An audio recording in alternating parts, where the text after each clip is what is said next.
सबसे पहले हम लिखेंगे मरुस्थल, थार का मरुस्थल।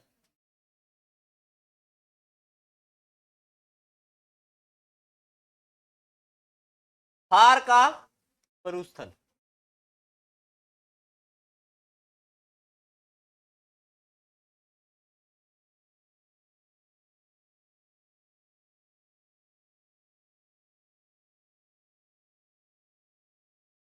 ठीक है, थार का मरुस्थल। अब देखो, ये जो थार का मरुस्थल है उसको कितने भागों में बांटा गया है। अब संरचना के आधार पर, यानी ये थार का मरुस्थल हो गया, उसके बाद में थार के मरुस्थल के बाद में कौन सा क्षेत्र आता है, अरावली प्रदेश। एक नंबर थार का मरुस्थल। अगर पेपर में आए कि संरचना के आधार पर, सीधा ही प्रश्न आ जाए कि संरचना के आधार पर राजस्थान को कितने भौतिक प्रदेशों में बांटा गया है, तो कितने भागों में बांटा गया है, 4 में। प्रश्न 1 बढ़ रहा है हेडिंग से। ठीक है, अब प्रश्न एग्जामिनर क्या दे सकता है, वो दे सकता है, यानी थार के मरुस्थल के आधार पर। थार का मरुस्थल है 1 नंबर। दूसरा कौन सा है, अरावली। और तीसरा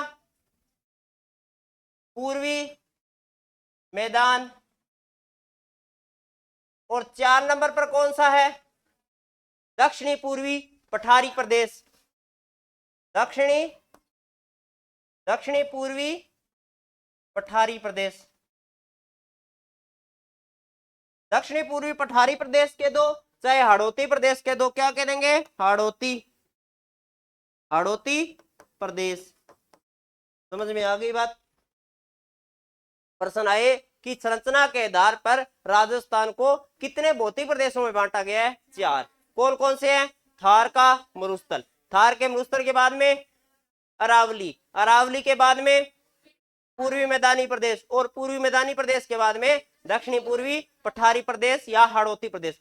अब क्या है, 2 नंबर क्वेश्चन बन गया। क्वेश्चन बताता चलूंगा कौन कौन से बने। अब एग्जामिनर क्या कर सकता है, उत्तर से दक्षिण या दक्षिण से उत्तर पूछ सकता है। तो उत्तर से दक्षिण जाएंगे तो क्या होगा, उत्तर से दक्षिण से उत्तर की जो जाएंगे तो ऐसे होगा, और उत्तर से दक्षिण की ओर आएंगे तो ऐसा होगा। उत्तर से यानी थार का मरुस्थल, उसके बाद में अरावली, अरावली के बाद में पूर्वी मैदानी प्रदेश, और उसके बाद में हाड़ौती प्रदेश।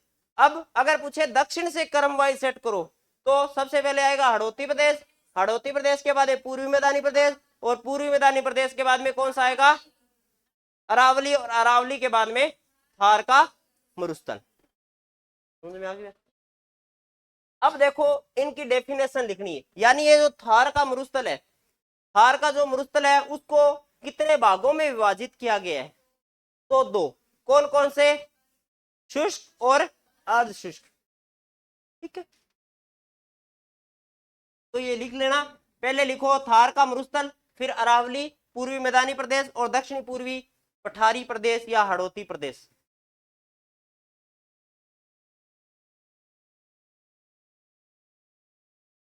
लिखो लिखो जल्दी लिख लो, लिखा हुआ है। अब सबसे पहले हम पढ़ेंगे यानी थार का मरुस्थल। ठीक है, थार का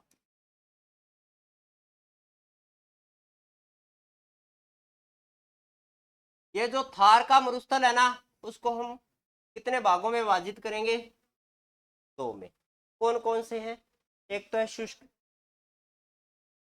शुष्क, और दूसरा कौन सा है, अर्ध। ठीक है, कौन सा है, अर्ध शुष्क। ठीक है, अब अगर पूछे शुष्क का मतलब क्या होता है, हाँ, जहां पर वर्षा कितनी हो, 0 से लेकर 25 सेमी, कितनी हो, 0 से 25, और शुष्क में 25 से 10। अब देखो, अगर पूछे ये जो शुष्क प्रदेश है इसको कितने भागों में बांटा गया है, 2 भागों में बांटा गया। अब शुष्क प्रदेश को भी कितने भागों में बांटा गया है, 2 भागों में। कौन कौन से? एक तो है बालू का स्तूप है मुक्त प्रदेश, और एक है बालू का स्तूप है युक्त प्रदेश। कौन कौन से? बालू का स्तूप युक्त प्रदेश, और दूसरा कौन सा है? बालू का स्तूप है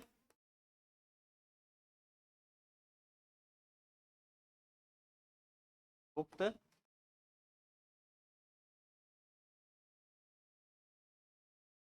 समझ में आ गई बात? अब प्रश्न आए कि थार का जो मरुस्थल है उसको कितने भागों में बांटा गया है? तो कितने भागों में बांटा गया है? दो भागों में। कौन कौन से हैं? शुष्क और अर्ध शुष्क। उसके बाद में अगर पूछे शुष्क में कितनी वर्षा होती है तो 0 से 25, और अर्ध शुष्क में कितनी होती है? 25 से 50। अब प्रश्न आए कि राजस्थान में बालू का स्तूप जो क्षेत्र है ये कितने % भूमि पर पाया जाता है? बालू का स्तूप युक्त प्रदेश,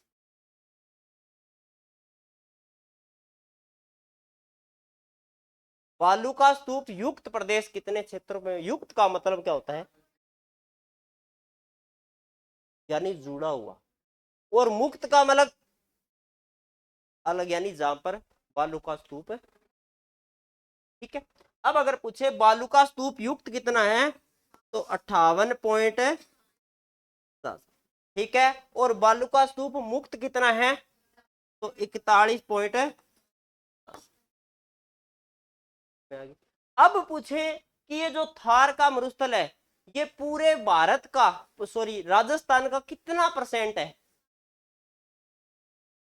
61.11%। 61.11%। 61.11% का है ये। ठीक है। तो ये बनाओ आप डायग्राम।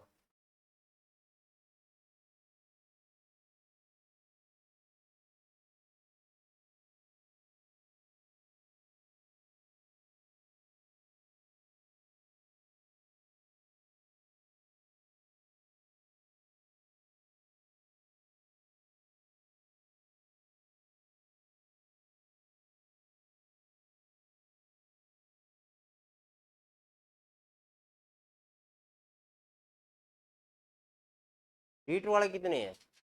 हीट पात्रता, बीएड वाला कोई नहीं, बीएसटीसी बीएड किया होगा। हीट पात्रता जो एग्जाम देंगे।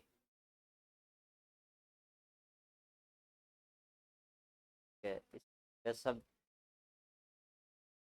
मेरी बात है। मेरा, मैं वैसे कॉमर्स ऑलराउंडर हूँ।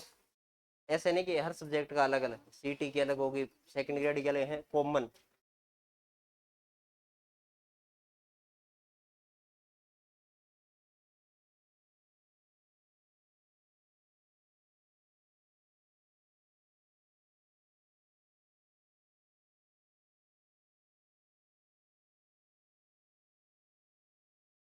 लिख लिया? अब इधर ध्यान दो भाई।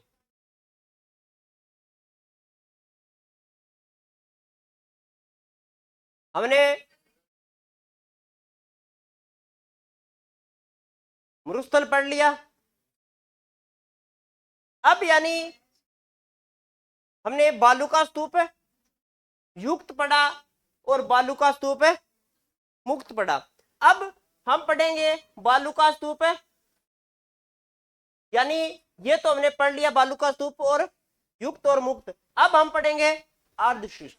अब अर्धशुष्क में कौन कौन से क्षेत्र शामिल है? एक तो है घग्गर बेसिन, उसके बाद में कौन सा जाता है? शेखावाटी बेसिन, उसके बाद में नागौरी उच्च भूमि, और उसके बाद में 4 नंबर पर है लूणी बेसिन। लूणी बेसिन। ठीक है। ये 4 जो क्षेत्र आते हैं ये किस में आते हैं? अर्धशुष्क में आते हैं। ठीक है। तो करें शुरू। अब उसके बाद में है अर्धशुष्क। अर्ध अर्धशुष्क। ठीक है। अब अर्धशुष्क में कौन कौन से क्षेत्र हैं? ठीक है। सबसे पहले कौन सा आता है? घग्गर का मैदान। कौन सा है? घग्गर का मैदान। कौन सा है? घग्गर का मैदान। दूसरा कौन सा है? हाड़ौती प्रदेश, सॉरी, शेखावाटी। कौन सा है? शेखावाटी। ठीक है। 3 नंबर पर कौन सा है? नागौरी उच्च भूमि। कौन सा है? नागौरी उच्च भूमि प्रदेश। ठीक है। और 4 नंबर पर कौन सा आता है? लूणी बेसिन। कौन सा है? लूणी बेसिन। लूणी बेसिन को और क्या कहते हैं? गोडवाड़ बेसिन। लिखो भी।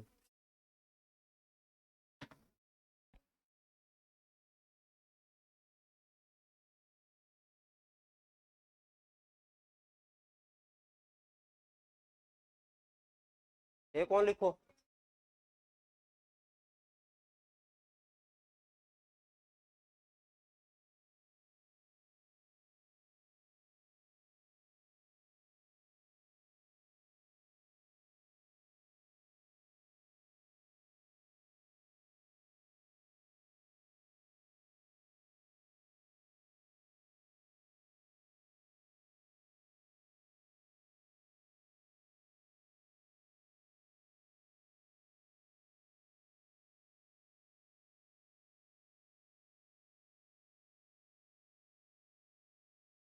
लिख लिया?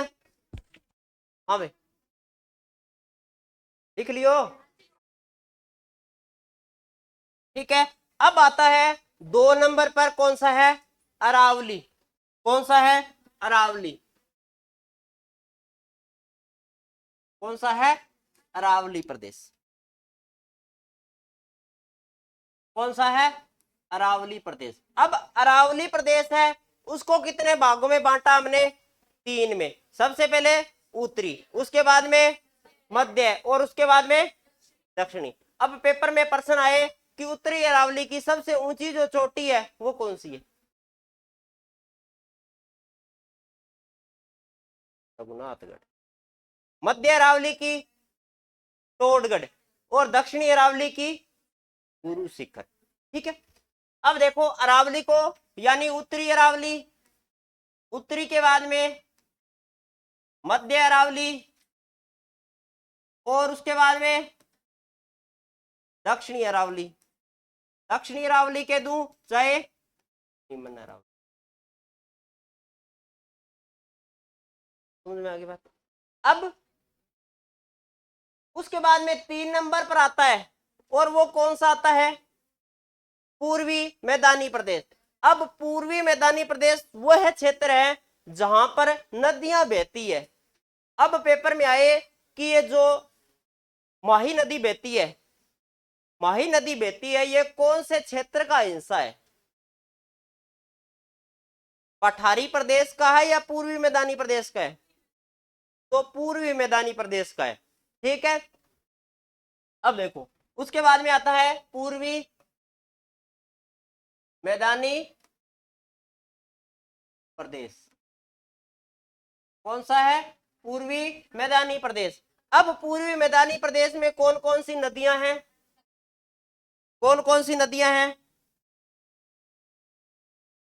पहली आती है बनास, बनास बेसिन। ठीक है। उसके बाद में कौन सा आता है? चंबल बेसिन। उसके बाद में माही बेसिन। और कौन सा आता है? विंध्याचल प्रदेश। एक और आता है, और वो नदी लुप्त की कगार पर है। पहले वो बंगाल की खाड़ी की ओर जाने वाली नदी होती थी, अब वर्तमान में वो आंतरिक प्रवाह की नदी हो गई, बाणगंगा नदी। कौन सी है? बाणगंगा बेसिन। बाणगंगा। अरे भाई, ठीक है, समझ में आ गई बात? और जो मैं अब पढ़ा रहा हूं ना, आज पढ़ाया मैंने, बैक करके मैं एक एक प्रश्न पूछूंगा। मेरा मकसद ये नहीं कि आया और लिखवा के चला गया, 2 पेज 3 पेज कम करवाऊंगा, 10 लाइनें करवा दूंगा, पर लेकिन माइंड में छप जाए बस। ठीक है, समझ में आ गई बात। अब अरावली को उत्तरी अरावली, मध्य अरावली और दक्षिणी अरावली कह दो, चाहे नीमन अरावली। अब उसके बाद में आता है, कौन सा आता है, पूर्वी मैदानी प्रदेश है। पूर्वी मैदानी प्रदेश में कौन कौन सी नदियां हैं, पेपर में नदियां भी पूछ सकता है। कौन कौन सी है, बनास है, बनास के बाद में कौन सी है, चंबल है, चंबल के बाद में माही है, और माही के बाद में पानी। अब एग्जामिनर क्या कर सकता है, वो इनमें से एक नदी छुपा देगा और यहाँ पर प्रश्न पूछ लेगा, नीमन में से कौन सी नदी है जो पूर्वी मैदानी प्रदेश की नहीं है। नदी छुपा देगा, यानी माही छुपा देगा, या कौन सी नदी छुपा दे, और उस छुपाने के बाद में एक नदी वहां पर नदी दे दे लूणी, तो नदी कौन सी होगी। असत्य पूछेगा तो कौन सी होगी, लूणी। और सत्य में पूछेगा 3 अलग नदियां दे दे। अब इनकी नदियां भी सहायक नदियां भी याद होनी चाहिए हमें। अब बेसिन का मतलब क्या होता है, बेसिन का मतलब यानी चंबल नदी है, चंबल की सहायक नदी कौन सी है, सबसे पहले बड़ी नदी कौन सी है, बनास है, बनास के बाद में सीप है, सीप के बाद में पार्वती है, पार्वती के बाद में कुराल है, कुराल के बाद में कौन सी है, काली सिंध है, काली सिंध के बाद में कौन सी नदी है, बड़ी बड़ी नदियां पूछे तो। ठीक है, अब इसी तरह यानी छोटी नदियां भी साथ में है, शामिल है इसमें। अब मान लो चंबल नदी है, चंबल नदी के साथ में सबसे पहले मध्य प्रदेश में एक नदी मिलती है और उस नदी का नाम है शिप्रा नदी, है या नहीं। मध्य प्रदेश में जहां पर मेला भरता है 12 साल का कुंभ, यानी कुंभ जो मेला भरता है कौन सी नदी के किनारे भरता है, शिप्रा नदी के। उसके बाद में जो नदियां मिलती है ना, ये जो क्षेत्र है, ये जो क्षेत्र है यानी ये कौन सी नदी का क्षेत्र है, तो चंबल नदी का बेसिन है। अब पेपर में आ जाए कि जो कुराल नदी है, कुरान नदी है, पार्वती नदी है, काली सिंध नदी है, ये जो नदियां हैं ये कौन से क्षेत्र का हिस्सा है, तो चंबल बेसिन। ठीक, समझ में आ गई बात, यहाँ भी कोई डाउट है। अब उसके बाद में आता है और लास्ट कौन सा रह गया, दक्षिणी पूर्वी पठारी प्रदेश। तो लिखो दक्षिणी पूर्वी पठारी प्रदेश, दक्षिणी पूर्वी पठारी प्रदेश के दो, चाहे इसे क्या कह दो, हाड़ौती प्रदेश के दो।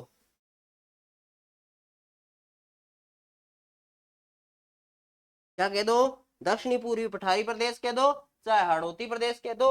अब ये जो दक्षिणी पूर्वी पठारी प्रदेश है, ये भी कितने भागों में, इसके कितने भाग हैं, 2। एक तो है कौन सा, दक्कन का पठार, और दूसरा कौन सा है,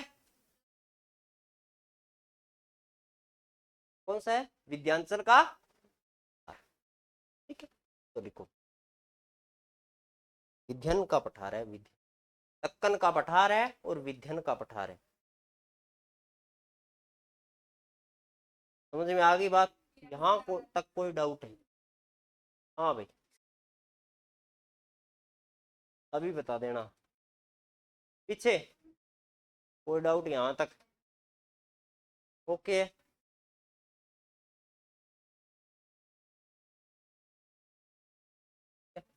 अब यानी पेपर में आए प्रश्न कि कितने ऐसे भौतिक प्रदेश, यानी गोंडवाना लैंड और अंगारा लैंड, दो हमने पढ़े थे क्षेत्र।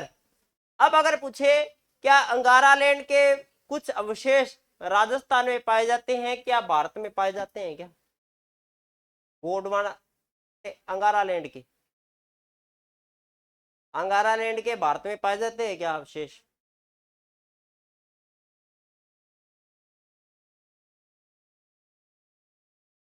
तो नोट लगा के लिखो, राजस्थान में गोंडवाना लैंड व तैतीस सागर के अवशेष पाए जाते हैं।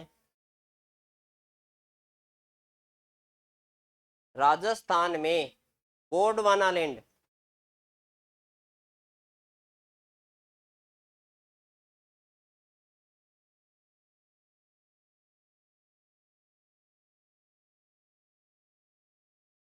व तैथी सागर के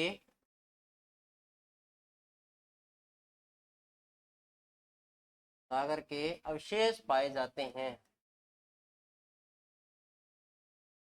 अवशेष पाए जाते हैं। लेकिन लेकिन अंगारा लैंड के अवशेष नहीं पाए जाते।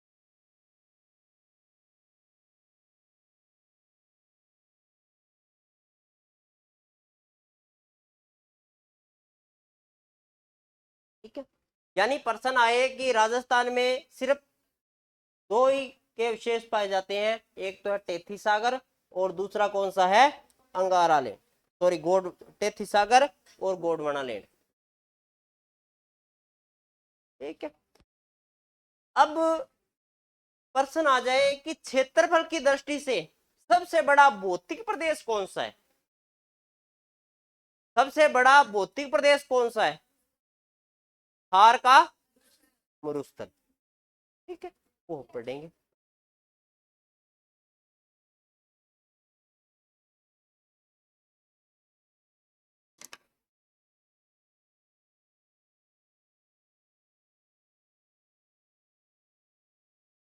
वो लिखा दिया था क्या मैंने, 3 भौतिक प्रदेश राजस्थान में देखने को मिलते हैं।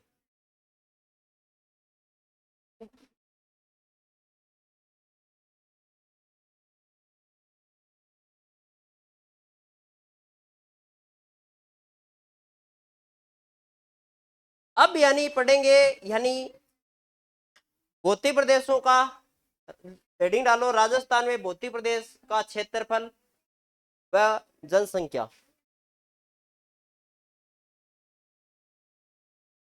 राजस्थान में भौतिक प्रदेश का क्षेत्रफल व जनसंख्या।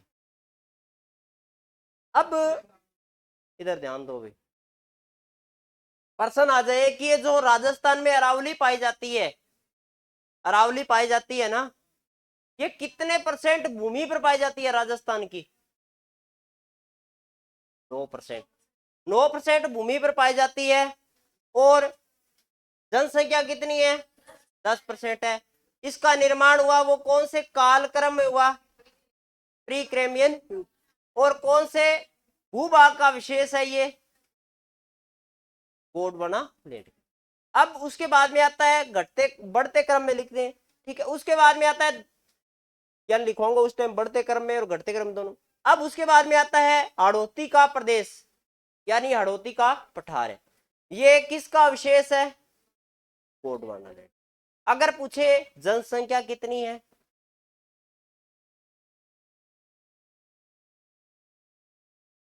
और क्षेत्रफल,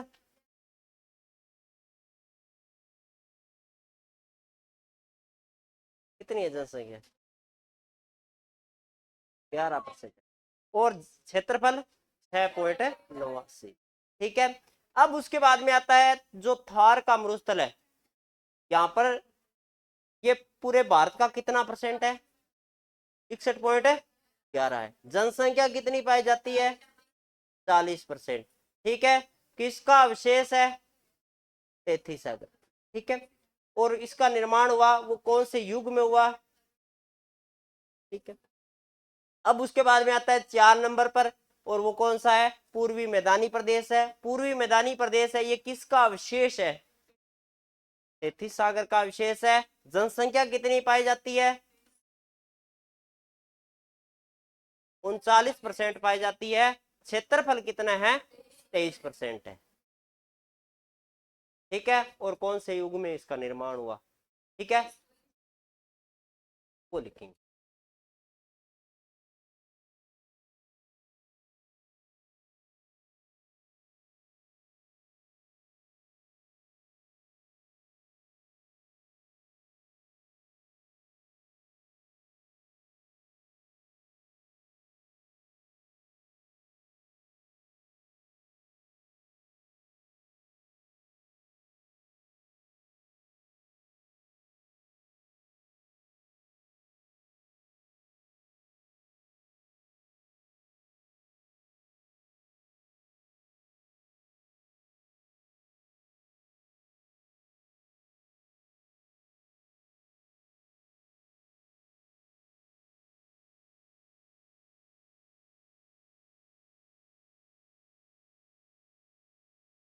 अब सबसे पहले यानी क्रम संख्या, सबसे पहले भौतिक प्रदेश कौन सा लिखेंगे हम? अरावली। कौन सा है? यहां पर लिखो क्रम संख्या, फिर लिखो भौतिक प्रदेश, भौतिक प्रदेश, क्रम बढ़ाना,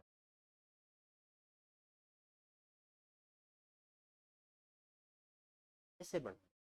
सबसे पहले लिखेंगे यानी भौतिक प्रदेश।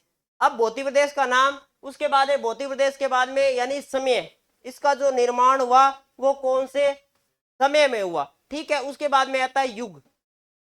युग तो सुना है, प्री कैम्ब्रियन युग हो गया, आधे महाकल्प युग हो गया, प्री कैम्ब्रियन, आधे महाकल्प, मिसोजोइक युग, ठीक है। अब उसके बाद में आता है महायुग। महायुग के बाद में आता है कौन सा? महायुग के बाद में अवशेष, ठीक है। तो सबसे पहले लिखेंगे यानी कौन सा लिखेंगे? क्रमश संख्या 1 भौतिक प्रदेश, और उसके बाद में भौतिक प्रदेश के बाद में क्या लिखेंगे? समय, यानी इसका जो निर्माण हुआ, जो भौतिक प्रदेश का जो निर्माण हुआ वो कौन से समय में हुआ। और आजकल समय वाला प्रश्न आ रहा है,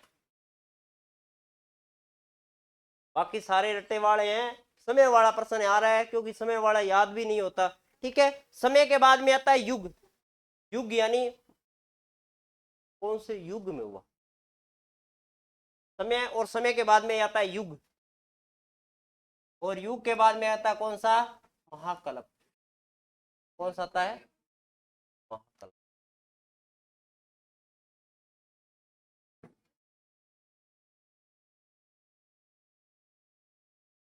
ऐसे देखो,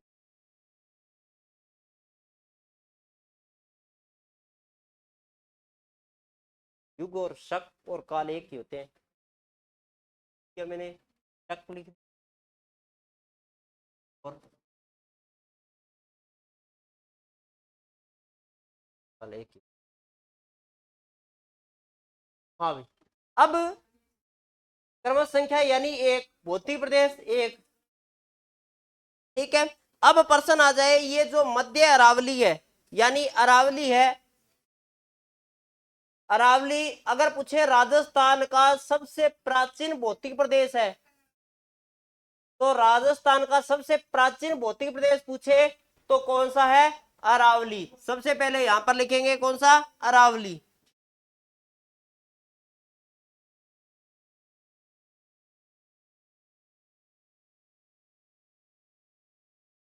दिखाई दे रहा है ये दिखाई नहीं दे रहा है?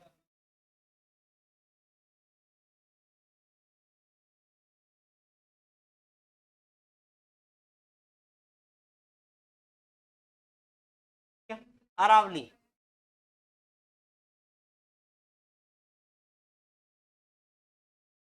अरावली। अब जो अरावली है इसका जो समय पूछे तो अरावली का यानी जो समय है वो कब है, यानी अगर पूछे तो समय है वो सबसे प्राचीन है, ठीक है। तो इसका जो अरावली है, अगर पूछे अरावली किसका विशेष है, किसका विशेष है? प्रायद्वीप भारत का भी विशेष है ना। भारत के भौतिक प्रदेशों में ये जो अरावली है ये किसका विशेष है? भारत के भौतिक प्रदेशों में प्रायद्वीप पठार का। भारत का सबसे बड़ा अगर पूछे भौतिक प्रदेश कौन सा है तो कौन सा है? प्रायद्वीप पठार है, और उसका क्षेत्रफल पूछे तो कितना है? 16 लाख वर्ग किलोमीटर में है। कितना है? 16 लाख वर्ग किलोमीटर।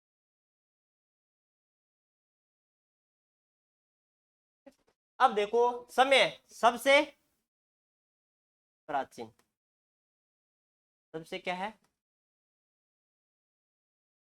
अब युग पूछे तो कौन सा आएगा? युग कौन सा है? प्री कैम्ब्रियन युग। युग पूछे तो कौन सा है?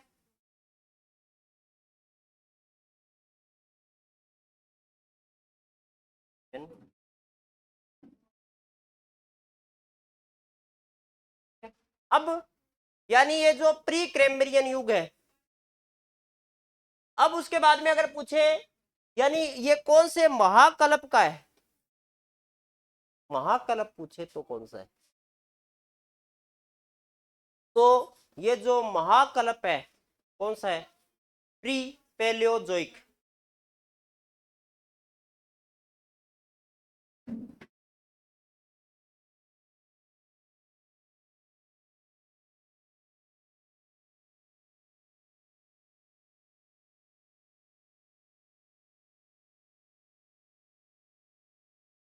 प्री पैलियोजोइक, आद्य महाजीवी लिख दो। आद्य महाजीवी, आद्य महाजीवी ऐसे लिख लो, आद्य महाजीवी।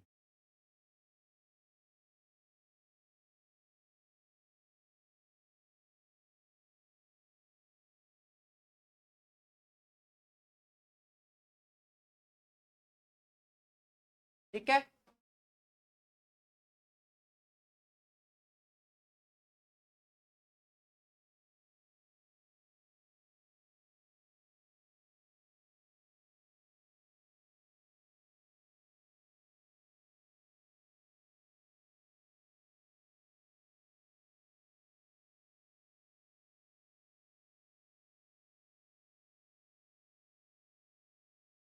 अभी लिख लिया।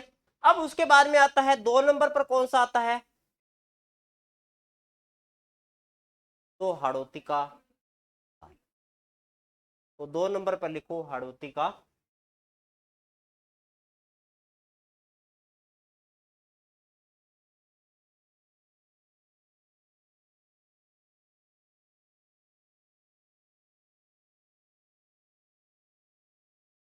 हाड़ौती का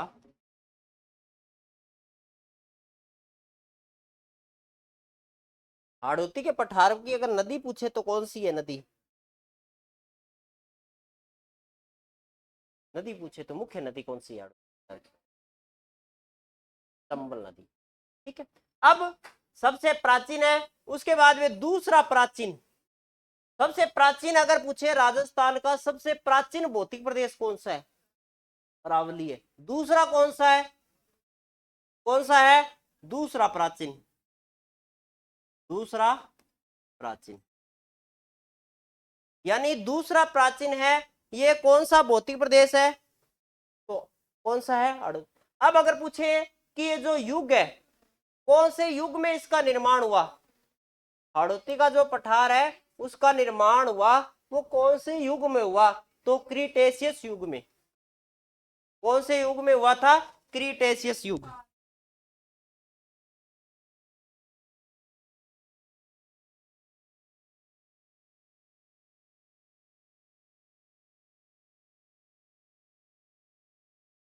कौन सा युग है? क्रीटेशियस युग, यानी ये युग है ना ये प्राचीन समय की। ठीक है, अब अगर पूछे यानी महाकल्प, महाकल्प कौन सा है? तो मीसोजोइक महाकल्प। कौन सा है? मीसोजोइक है ना? मीसोजोइक है लिखा नहीं इसमें? कौन सा है? मीसोजोइक।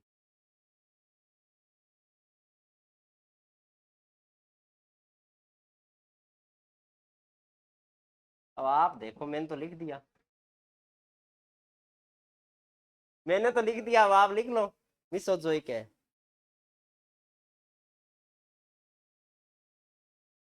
ठीक है, और ये किसका विशेष है? अवशेष भी किसका है? गोंडवाना लैंड का है। ठीक है, किसका है? गोंडवाना लैंड का है। अब 3 नंबर पर कौन सा आता है? कौन सा आता है? पूर्वी मैदानी प्रदेश। 3 नंबर पर कौन सा आता है? पूर्वी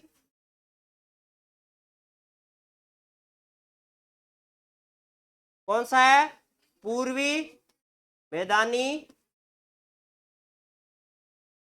अरे तीसरा कौन सा है?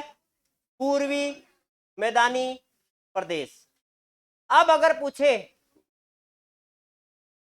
कि सबसे नवीन भौतिक प्रदेश कौन सा है? सबसे नया, नया कौन सा है? मरुस्थल। और सबसे प्राचीन कौन सा है? अरावली है। और दूसरा प्राचीन अब अगर पूछे दूसरा नवीन कौन सा है, दूसरा कौन सा है, पूर्वी मैदानी प्रदेश, तो कौन सा है, दूसरा नवीन, कौन सा है, दूसरा नवीन है, पहला कौन सा है, मरुस्थल है। ठीक है, अब अगर पूछे कि ये जो पूर्वी मैदानी प्रदेश है, इसका जो यानी युग है वो कौन सा है, कौन सा है, मीसोजोइक, मीसोजोइक नहीं, प्लीस्टोसीन है, प्लीस्टोसीन, कौन सा है, प्लीस्टोसीन। तो कौन सा है, प्लीस्टोसीन। समझ में आ गई बात। यानी अगर पूछे कि ये जो पूर्वी मैदानी प्रदेश है, इसका जो युग है, इसका जो निर्माण हुआ वो कौन से युग में हुआ, प्लीस्टोसीन। ठीक है, अब अगर पूछे कि महाकल्प कौन सा है, महाकल्प कौन सा है, तो नियोजोइक महाकल्प है।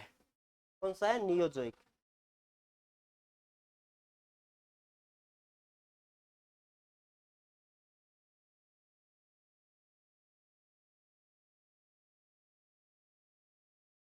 और ये अवशेष किसका है, का है, तेथिस सागर का। अरे इधर ध्यान को भिन्न कोई बात है, ध्यान भड़काने वाली बात है, इधर ध्यान दो भाई, ध्यान भड़काने वाली बात है। मैं पढ़ा रहा हूँ यहाँ, सर यहाँ लिख रहे, आप इधर मुंह कर लिया, इधर ध्यान दो क्या लिख रहा हूं मैंने।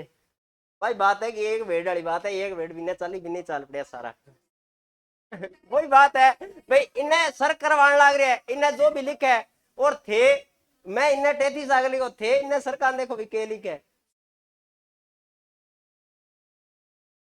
नहीं नहीं नहीं, एक उदाहरण है। अरे मैं तो कह रहा हूँ उदाहरण कह रहा हूँ भाई, एक जगह एक बंदो निगाह कर लिए भी तीसरे सारा ही,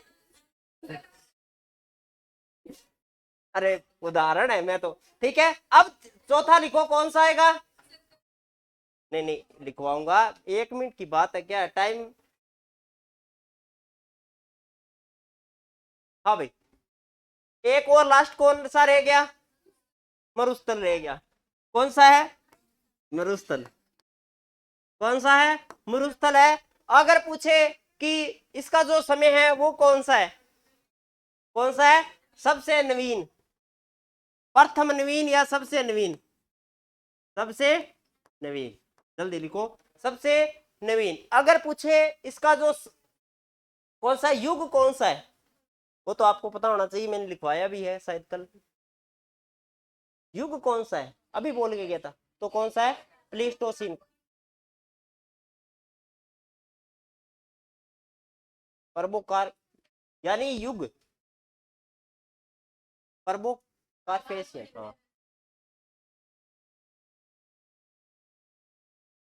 ठीक है। और महाकल्प लिख लो कौन सा है, सेम यही आएगा, नियोजोइक, और इसका अवशेष किस सेम आएगा। ठीक है, समझ में आ गई बात।